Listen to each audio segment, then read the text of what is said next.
decade.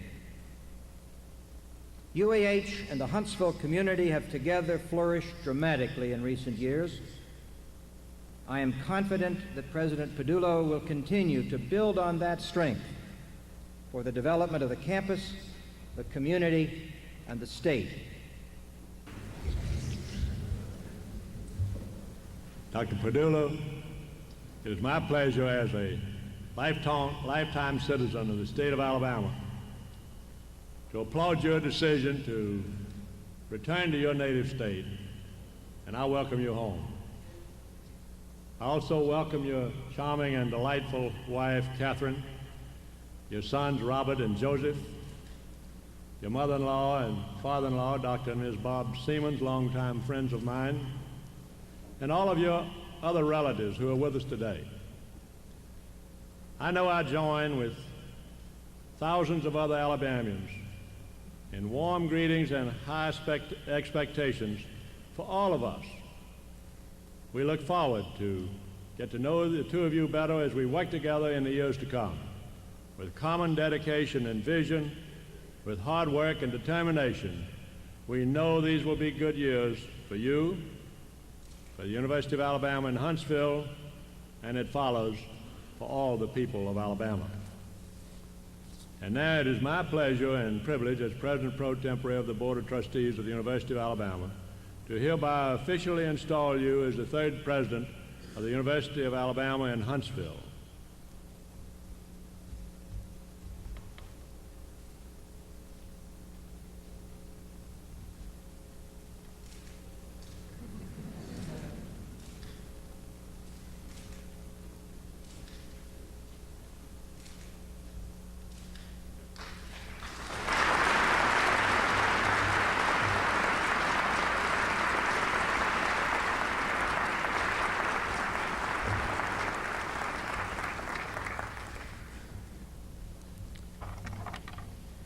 Members of the Board of Trustees, Chancellor Bartlett, distinguished delegates, faculty, staff, students, alumni, and friends, I willingly accept this presidency and the challenge that has been set before me.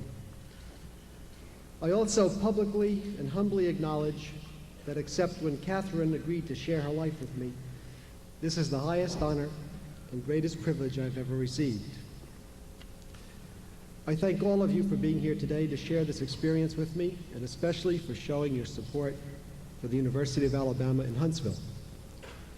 For this is a sobering responsibility that I undertake, and I realize fully that no president can succeed alone. If my administration is to be a success, it will be in no small measure because of your participation. I would particularly like to recognize the visitors on our campus today from around the community, state, and nation, a number of whom have come to this podium to offer us a special welcome, and many, many more who fill the audience. For quite a few of the latter, this is your first encounter with our somewhat unique institution. Most of the former are not only familiar with UAH, but are also responsible for its extraordinary nature. UAH is a relatively young university, created in the 50s in answer to the community's demand to bring higher education to a part of Alabama where it would be needed most, to a place where the foundations of the future were being built.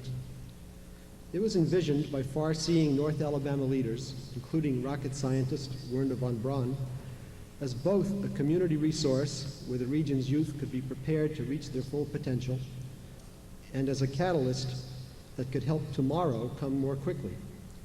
Scientists and engineers needed close-to-home training in order to send men on missions far from the Earth's surface.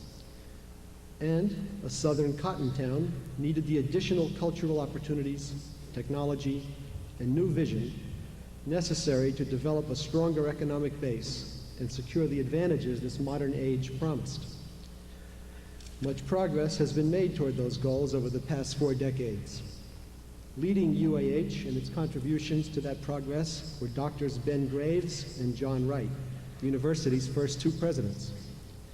Under their stewardship, our enrollment climbed from 2,500 to 7,500. Contracted research soared from 1.3 million to 18.6 million annually. Over 20 campus buildings were constructed. and several more have been funded for future construction. 270,000 books have been added to our library, and 10,000 graduates have received their diplomas.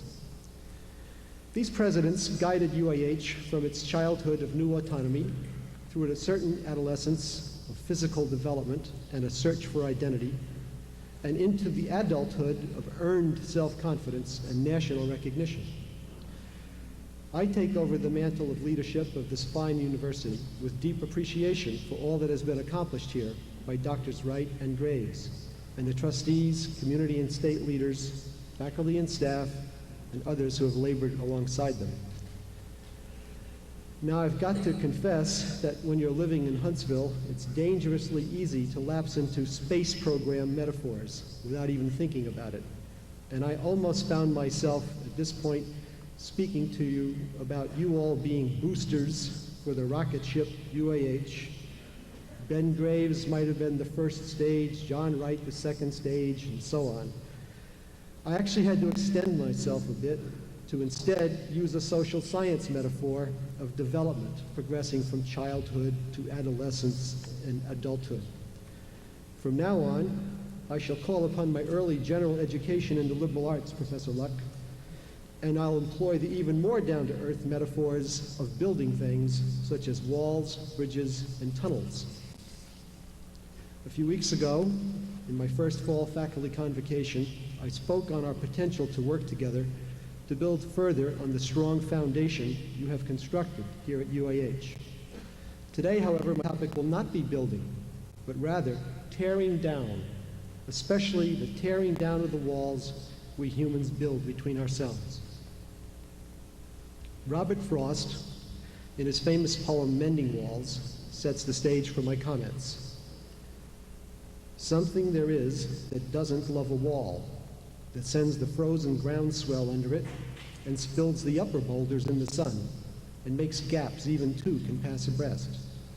No one has seen them made or heard them made, but at spring mending time, we find them there. I let my neighbor know beyond the hill, and on a day we meet to walk the line and set the wall between us once again. Sometimes, in the molding of society's major institutions, walls of psychological, sociological, and political kinds also get built. Perhaps in the beginning, the erection of those barriers was wise and well-intentioned. They provided clear definition and purposeful parameters. They outlined the institutional missions and left less doubt as to expected roles and relationships.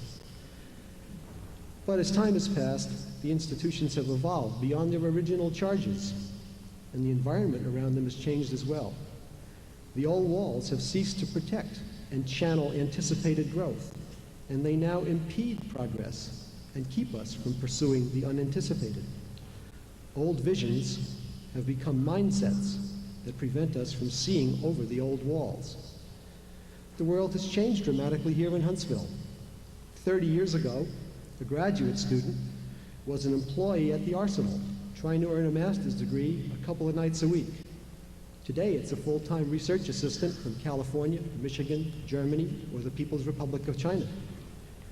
30 years ago, ice was something to put in your Coca-Cola. Today, it's something the South's only Division I hockey team can't get enough time on. 30 years ago, a non-traditional student was a 35-year-old mother pursuing an education part-time while her kids were in school. Today, a non-traditional student for us is an 18-year-old high school graduate who wants to study full-time, live in a dormitory, and pledge a sorority.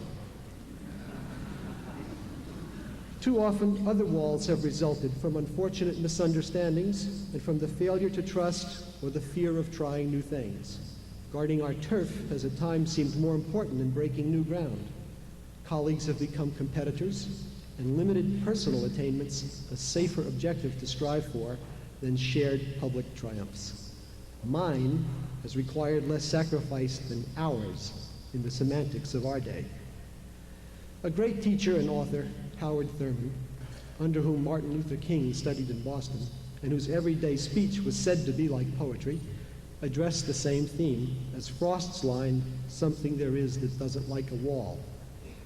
Thurman said, "Always, against all that fragments and shatters, and against all things that separate and divide, within and without, life labors to meld together into a single harmony. Although we intellectually and emotionally recognize the problems our self-made impediments and walls create, old habits are hard to break. Even when a courageous fruit, like the frozen groundswell in Frost's poem, managed to loosen a few stones in these harmful walls, we find ourselves mending them. And what do we get from this? As Frost's poem continues, we wear our fingers rough with handling them. Oh, just another kind of outdoor game, one on a side. It comes to little more. There where it is, we do not need the wall. He is all pine, and I am apple orchard. My apple trees will never get across and eat the cones under his pines, I tell him. He only says, good fences make good neighbors. Spring is the mischief in him, and I wonder if I could put a notion in his head. Why do they make good neighbors? Isn't it where there are cows? But there are no cows. Before I built the wall, I'd ask to know what I was walling in or out. I was like to give offense. Something there is that doesn't love a wall, that wants it down. I could say elves to him, but it's not elves exactly, and I'd rather he said it for himself. I see him there, bringing a stone, grasped firmly by the top, in each hand, like an old stone savage armed. He moves in darkness, as it seems to me, not of woods only and the shade of trees. He will not go behind his father's saying.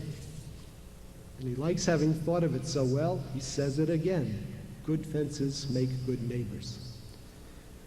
Poet Frost says, if given a choice, he'd ask a few questions before deciding to build a new wall himself. But in this fictional instance, he concedes to his neighbor's wishes to maintain the old one. I find myself somewhat frustrated by that concession and by that approach to life, particularly in today's dynamic world. We're forging formally unorthodox alliances and brainstorming our way into innovations are not only commonplace, but critical to economic, political, and intellectual survival.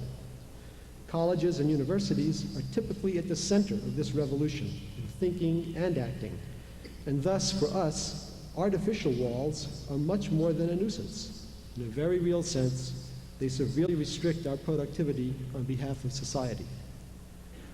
I'm much more sympathetic with the more activist feelings which drove another American poet, Carl Sandburg, to pen, "Lay me on an anvil, O God, beat me and hammer me into a crowbar. Let me pry loose old walls. Let me lift and loosen old foundations." Sandburg was talking about first recasting himself. That's where change must begin. So as we talk further on this topic, I'd like all of us to think about what each of us can do individually to tear down some specific walls, such as the perceived dichotomies between the humanities and the sciences. There are concerns today that the advancement of technology threatens our humanness and our devotion to the treasures of history and beauty. From the opposite point of view is expressed the fear that we risk being mired in the past, dulling our competitive edge, and losing the race if we take the time to support the arts or to reflect upon the questions of morality and the issues of truth raised by proponents for the liberal arts. Resources are limited, some say, and we can't afford both, particularly within a small institution like UAH. Nope, that's inherently wrong, and it goes against the grain of the interdisciplinary philosophy from which the very concept of the university arose. Dr. Martin Luther King said it better than I could. All inhabitants of the globe are now neighbors. This worldwide neighborhood has been brought into being largely as a result of modern scientific and technological revolutions.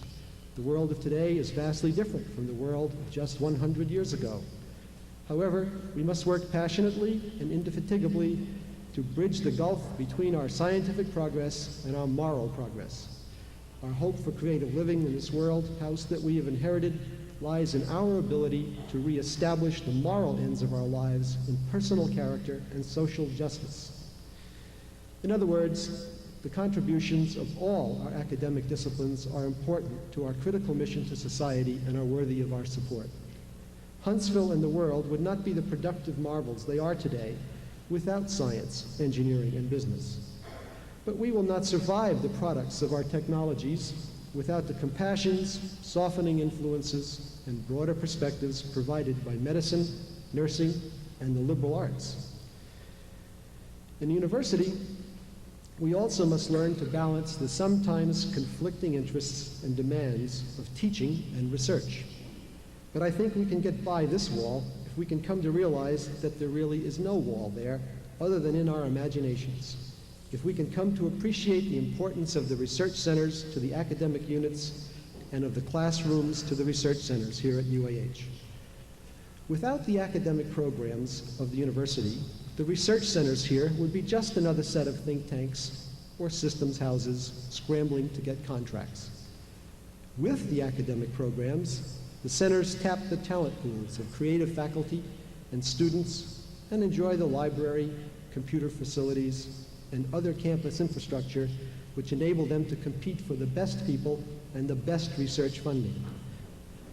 Conversely, for the just completed fiscal year, the research centers here contributed over $1 million in undergraduate and graduate tuition support and stipends to our students. And they paid in excess of $500,000 in faculty salaries for the same period. If the research centers were not here, to have that amount of $1.5 million per year to spend on student and faculty support, the university would need to have an additional endowment fund of $19 million invested to yield about 8%.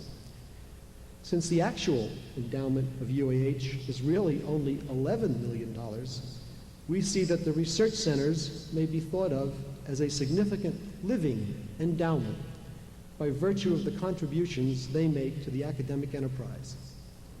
The leadership at UAH has been very creative in putting all of this together for the benefit of our students and all the constituencies we serve.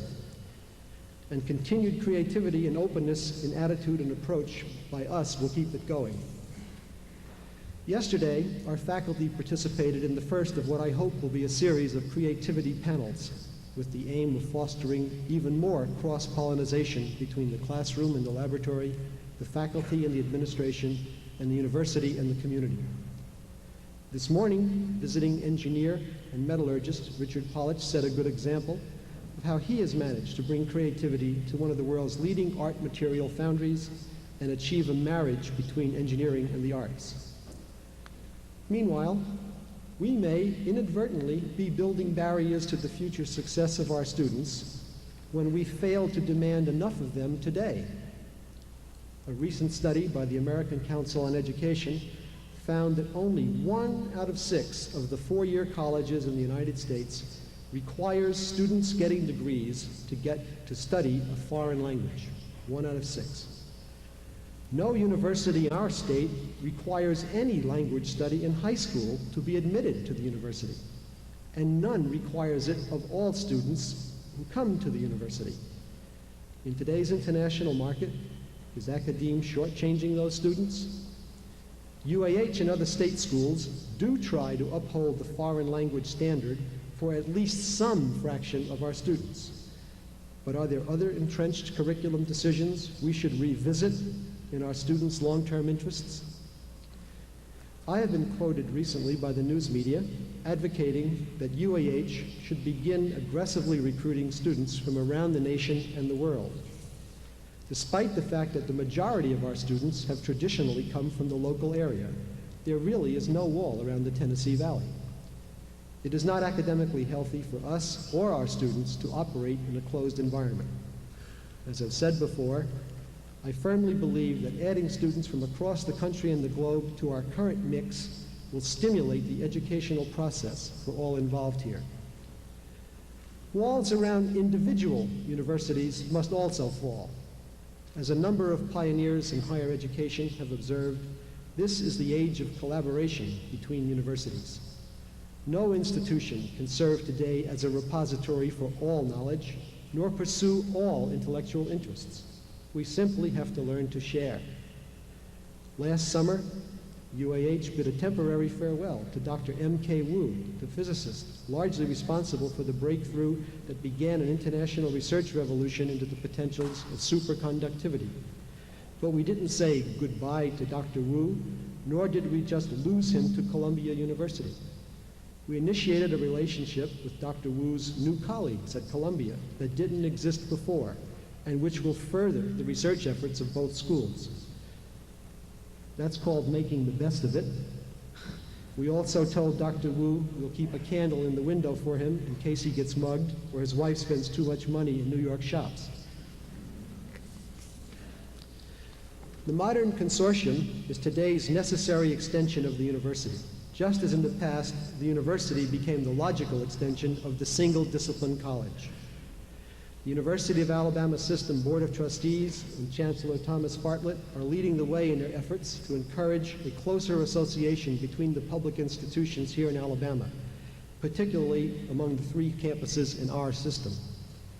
The University of Alabama in Birmingham, and UAH are not rivals, but sisters that are already profiting from the joint ventures we have undertaken. Outside our immediate family of the UA system, there is increasing pressure pushing public institutions together at the state level by the Alabama Commission on Higher Education, called AIC. The poet who perhaps speaks most eloquently to our participation in this highly politicized process is Mick Jagger, who reminds us that you can't always get what you want. Finally, this afternoon, I must publicly champion the dismantling of another long-standing wall, the one which has barred full cooperation between UAH and Alabama A&M University. Many of us lived through the unfortunate times that built that wall, that gave argument to the virtues of separateness. But those days are past now, and we must get past them too. I told you earlier that Howard Thurman was a professor who inspired Martin Luther King. Dr. Thurman also greatly influenced many other young divinity students who came to study in Boston, one of whom was young Carl Marbury up from Alabama A&M in Huntsville, Alabama. Perhaps Carl was in the room the day that Dr. Thurman said, "Then all men belong to each other, and he who shuts himself away diminishes himself, and he who shuts another away destroys himself."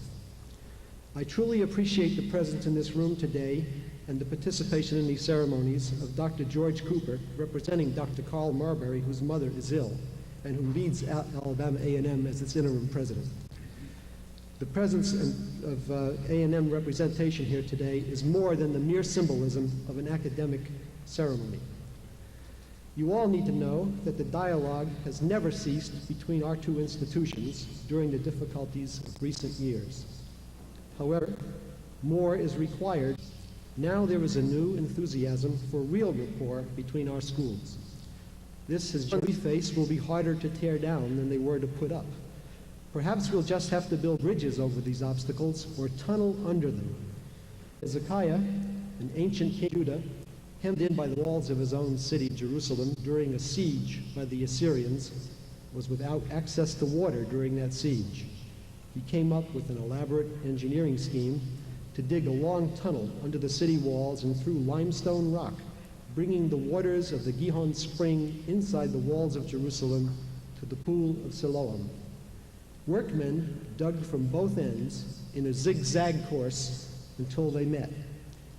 A dramatic account of the meeting of the workmen is told by an inscription carved in stone near the end of the tunnel. It reads, "While the workmen were still lifting pick to pick, each toward his neighbor, and while 3 cubits remained to be cut through, each heard the voice of the other, who called his neighbor, since there was a crevice in the rock." Those encouraging words from the other side gave them inspiration to keep digging. Better communication will keep us going too.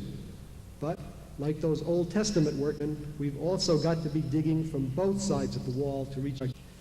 Even as we dig here today in the limestone of northern Alabama, it will take our combined efforts to break through the siege mentality of the Title VI imbroglio. Now, can you think of anyone whom history honors because he put a wall? I can't. When searching for heroes, we are much more likely to honor those who build bridges, tunnels, or canals. Men like Sir Charles Wheatstone, Leo Esaki, and Scotty McCallum.